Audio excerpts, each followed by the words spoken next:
Okay, beloveds, welcome back to another week's episode of Sisters Daily. My name is Candice Clark and you are welcome. Okay, we are in week 7, the penultimate week of our 8-week series that we are calling CBT, the Bible Way, Cognitive Behavioral Therapy Done the Bible Way. This is week 7, and this week we are going to be looking at rest and relaxation. Now, weirdly enough, today is the 24th of December, so we are literally in the holiday seasons. So a lot of this time people will be taking to rest and relax. So a good time to talk about rest and relaxation. So this week we're going to be talking about it from a CBT point of view, how rest and relaxation are used to support mental health. And then we're going to flip it and look at a Bible perspective. We're going to see what the Bible tells us about rest. So if you are interested in understanding from a CBT or a Bible perspective, then please stay tuned. In advance, if you are interested in following this journey, we've got one more week left after today, but the rest of the weeks are available for you to catch up on. Please do hit that subscribe button so that you know when the next video is out. Also, you can click that like button. Promise you this will be content that will be very supportive, if not for you, then for somebody else. I'm always encouraging people to take information. It might not be for you, might not even be for you today, but at some point you may need that bit of information. So it's like taking an umbrella out with you just in case you might need it. So please stay tuned, please listen, because you can be a vessel of support and healing to somebody else. So if you are interested, please hit that subscribe button, please click that like button, and if you are ready, let's go.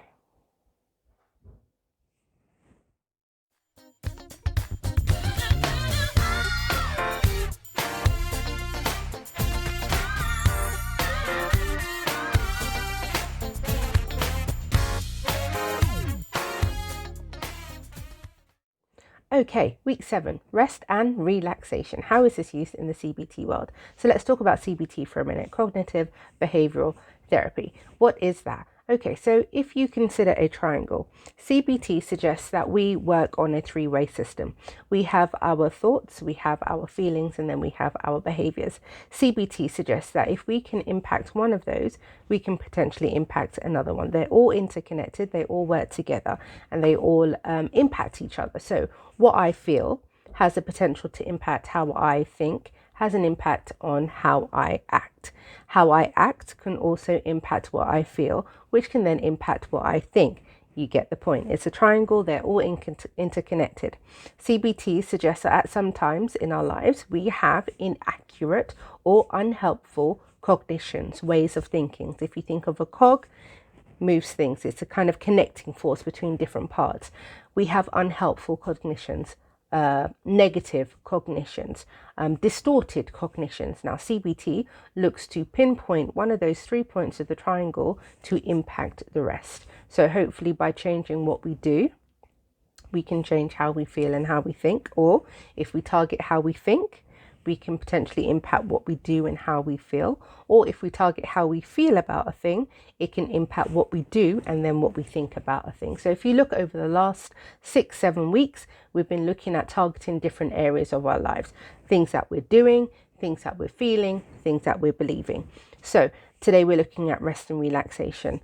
Taking time to pause is undoubtedly invaluable. I don't think we in this 21st century really understand how important it is to just stop. Even that felt good. Just to stop. Just to pause. Just to take a breath. If you think of a car, if you're continually have your foot down on that accelerator and you never give up and you never put any ease, the car will tell you that there's a problem. You will burn something out in the car. I don't know mechanics very well, but I know something will go wrong. So if you do not, sorry, the cat just ran off. So if you do not take your foot off the throttle on a machine that is a car that is built to go, it too will burn down on you. So why not you as a human being? It is invaluable. It is really important that we learn and schedule in times to stop. Relaxation is intentionally pausing. Sorry, my notes are here, which is why I keep looking down. Relaxation is intentionally pausing, intentionally doing something different, doing something else, something more rewarding, less taxing, or simply nothing. Absolutely nothing. Now, for some people like me, I struggle with doing nothing. If you ask me to just sit down and do absolutely nothing all day, guarantee you give me about 3 hours and I'm going slightly crazy because I need things to do. However, relaxation doesn't have to be stopping drinking green tea and breathing in and out for 9 hours. No, relaxation is finding things that bring you pleasure, that bring you a sense of peace, that bring you a sense of enjoyment, rather than something that is taxing, so takes away from you. It's something that's complementary to you, something that adds to you, something that gives to you. So let me give you 7 examples. In fact, let me start with what is stress. We're talking about stress relief and relaxation. What is stress? Stress is the body's response to excess physical, mental, or emotional pressure. It's the body's response to too much mental, physical, or emotional pressure. Simply put, it's when the demand exceeds your capacity. So when your load exceeds your ability to carry, we have stress. If you think of any kind of mechanics, any kind of system, if you're putting too much on it, it becomes stressed. And when a system has been stressed out for too long, the likelihood is it's going to give up, it's going to break, it's going to stop. The same like with us. I think I spoke a couple of weeks ago about our brain being like a motherboard. Overdo the motherboard, what happens? You get shortages, you get glitches to start with.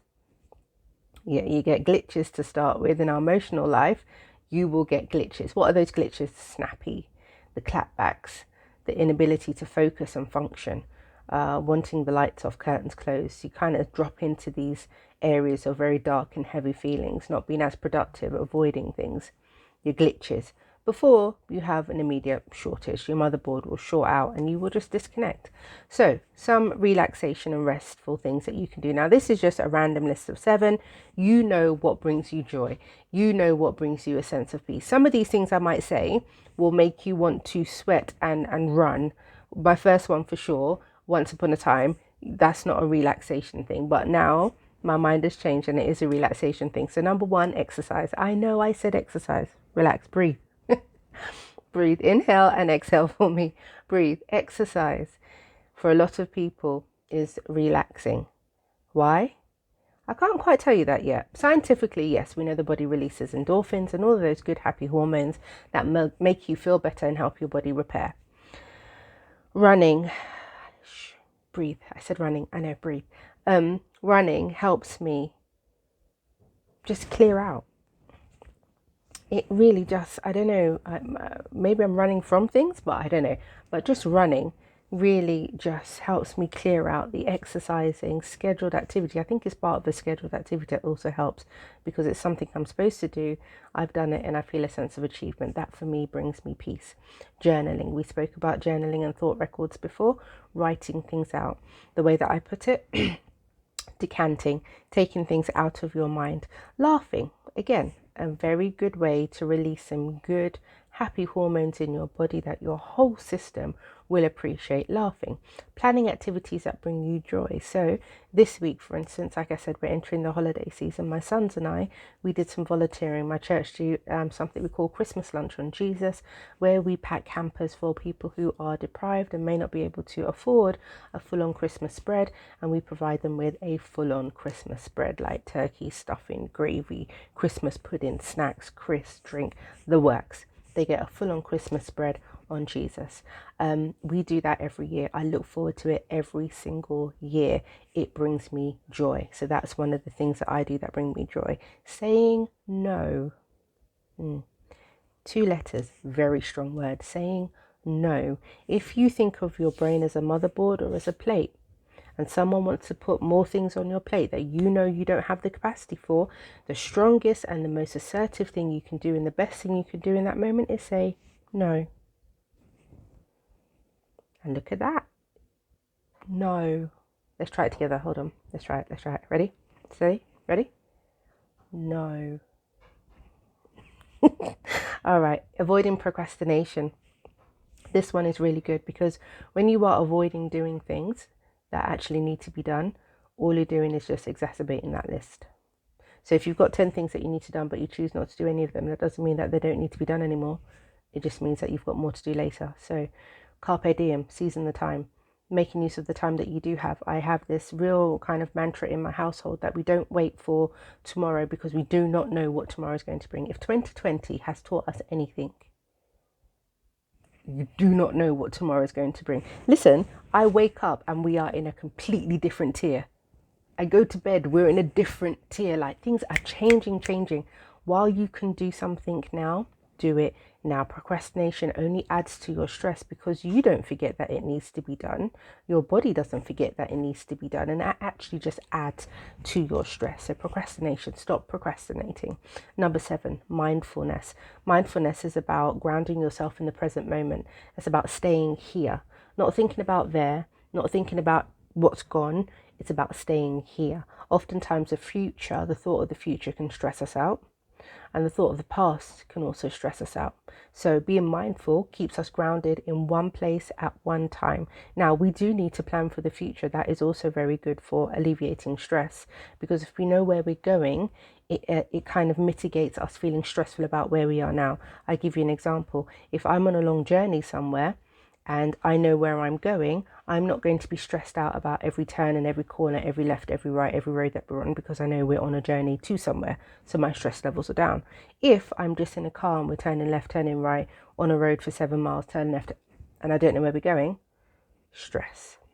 So mindfulness, though, is about being grounded in the present, being grounded where you are. So this has been rest and relaxation. In terms of your mental health, it is just best to be as low on your stress levels as possible. There's a million and one other things that can alleviate stress for you. You are an individual. You know what brings you joy. You know what makes you feel better. And it's good that you tap into those things and you are aware of those things. Journaling can help you, because when you've written down, what made me feel good today, do that for a month, and there you have your stress relievers. Pick out those things that made you feel good. Was it reading to the kids? Was it visiting an elderly parent? Was it just calling somebody and having a chat? Was it doing your makeup every morning made you feel good? Was it, reorganizing the fridge? I have a problem. Reorganizing the cupboards. Did that make you feel good? Did cleaning make you feel good? It does for me, weirdly enough. I really enjoy cleaning. I find it quite therapeutic. Don't tell anybody, please. Anyway, you will find things that work for you. You are an individual. You are a unique print of God. You are a unique individual, and God has made you very special. So you can find those things that bring you joy and a sense of pleasure and rest and relaxation. It really does support your mental health by giving you some kind of place to just stop for a minute. So much is going on. We have this hamster wheel of life where we're up and we're down, we're dropping off, we're picking up, we're collecting, we're cooking, we're cleaning, we're drying, we're packing away, we're doing the laundry. This hamster wheel of life. We need to schedule in times where we just stop.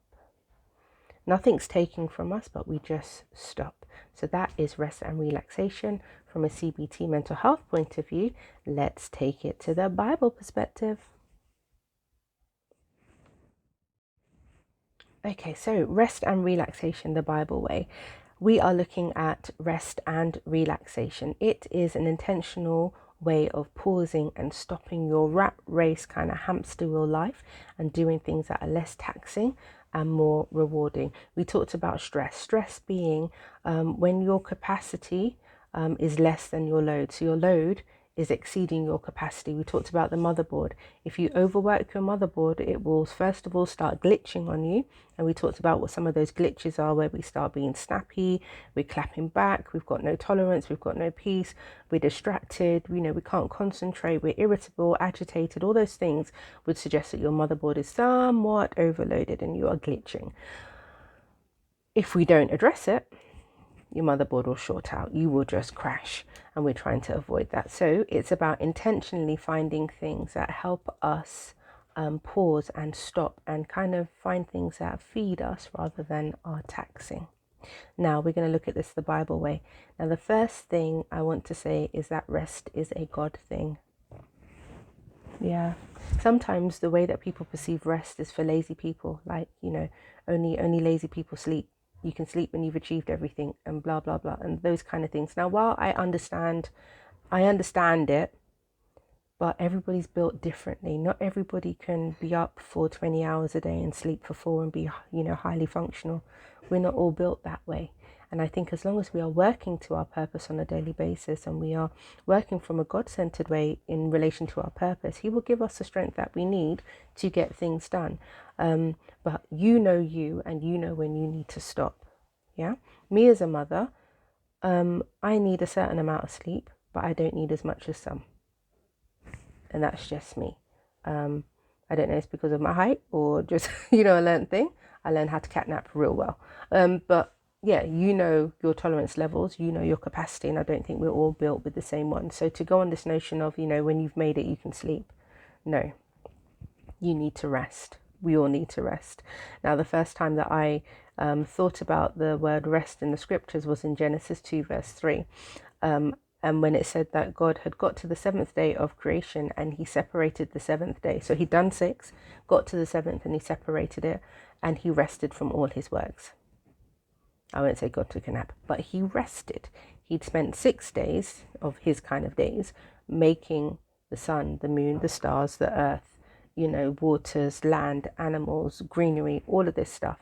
And on the seventh day, He separated it. He made it holy. He sanctified it, took it apart, set it apart for rest. Rest. God sanctified a whole day just for rest. Now, I want you to hear this other scripture that came to mind, and it's always one that I am aware of. And I think as believers and just as human beings, we need to be very aware of this. In Daniel 7, verse 25, Daniel was getting the interpretation to a whole load of dreams that he had had. And they were about different kind of kingdoms and different things that would be happening over time. And there was one particular time, and it spoke of verse 25. Sorry, my notes are here. He will speak out, talking about this force that would be on the earth, not a positive one. The force that would be on the earth at that particular time. He said that He will speak out against the Most High and oppress the saints of the Most High. Another version says He will weary out the saints. Stress us out is part of the plan, is to stress us out. I don't know if you've ever been in a situation where you've had something going on in your life and it's just overwhelming. It's just all consuming. You can't even pray right. You can just about articulate. You wake up thinking about it. You go to sleep thinking about it. You go up at night thinking about it. It's all consuming. I get to stages sometimes even in my work life where I'm going to bed thinking about my work. I'm rolling over at night, waking up, having to email myself at work because things are on my mind, and I know journaling and getting it out of my head will help me go back to sleep. So sometimes I open my emails and I've got emails from myself at 2, 3, 4, 5 in the morning because it's just bothering me and I need to get it out of my head. It is a plan of the enemy and a plan of these times just to weary out the saints, and it's something you need to be aware of. Then you need to protect and guard your mind, protect and guard yourself from things like this. Matthew 11:28-30, it says, "Come to me, all who labor and are heavy laden, and I will give you rest." Matthew 11:28, "Come to me, all of you who labor and are heavy laden, and I will give you rest." And Exodus 33, verse 14, "And He said, my presence will go with you, and I will give you rest." That was Exodus 33:14. And He said, being God, "My presence will go with you, and I will give you rest." That was God talking to the children of Israel. And Psalms 48, verse 8 says, "In peace I will both lie down and sleep, for you alone, O Lord, make me dwell in safety." In peace I will both lie down and sleep. If that's not rest and relaxation, I don't know what is. I will lie down and I will sleep because there's safety in God. And I just want to encourage you. This is week 7, so our penultimate week, about rest and relaxation. We're coming into a period of the holiday season. It's the 24th of December today. So if you can take a moment to just rest and relax, just take a minute to pause. Find those things that bring you pleasure, bring you joy. Might be being with family. I know we're kind of in and out of different tiers at the moment. Some of us can see people, some of us can't. It's a different season. It's a different time. Some of us can't go and do what we want to do, but we need to find things that bring us relaxation, that help us that support us, that help us to just pause for a minute. Listen, I brought a whole puzzle, a 500-piece puzzle. I will be resting and relaxing with my puzzle because I know it's something that I enjoy. I have a colouring book, an adult colouring book. I will be colouring during the season, finding things that bring me joy and a sense of peace. It really does support your mental health when you allow your brain to just stop. Also, from a Bible perspective, rest is a God thing. God took a whole day out to rest. So you too, as a believer, need to take rest. And the Bible clearly makes it really clear that in his presence we can rest. So this has been week 6. If you've enjoyed, please do click that like button. Please do follow by hitting that subscribe button. You can find me on Instagram. So this has been week 7. I hope you have enjoyed. Please hit that like button if you have. Please follow us by clicking that subscribe button. My details for Instagram and emailing me are below. If you've enjoyed any of these weeks and you'd like some worksheets and the PDFs, please do let me know and I can get them to you. At the end of week 8, you'll be able to get a whole 8-week bundle, which will include the details that we went through on the day, as well as any worksheets that are associated. So please, if you've enjoyed, click the like button. If you want to keep in touch, click the subscribe button, and I will see you soon.